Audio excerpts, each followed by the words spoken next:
ఏం చేసేసి ఈ చేపలకైతే ఇంకా ఉప్పు కారం పెడేస్తున్నాను. చూడండి చిన్న చేపలు మనకి కట్ ఇలా ఇంకెటికన్నిటికి ఉప్పు కారం అన్నీ కలిపేసి పెట్టేసి ఫ్రిడ్జ్లో పెడేస్తాను కాసేపు. తర్వాత కర్రీకి ప్రిపేర్ అవుతాను.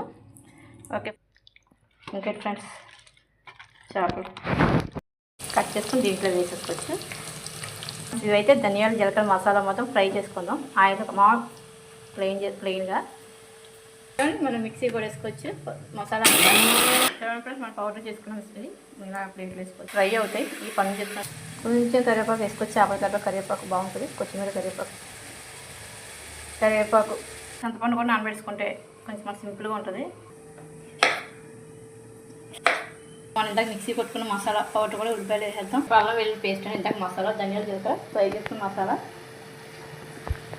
మనం అల్లం వెల్లుల్లి పేస్ట్ కూడా వేసుకోవాలి కాబట్టి మన ప్రతి కర్రీలో పసుపు కొంచెం ఆయిల్ కూడా వేసుకుంటే అన్నీ వేసుకొని మ్యాగ్నేట్ చేసుకున్నట్టు కొంచెం అలా మ్యాగ్నేట్ చేస్తే చేప టమాటాలు వేసేసుకుందాం. కొంచెం లైట్ కొట్టిమీర కొత్తిమీర మళ్ళీ వేసుకుంటాం. ఇంకా చేపలో కొంచెం కారం వేసుకుంటాం. మనం కూర తగ్గట్టు కారం వేసుకుంటాం దాంట్లో దీంట్లో. చూడండి చేపల కర్రీలో గ్రేవీ ఎలా తయారైందో కొంచెం గుజ్జు వేసుకుందాం.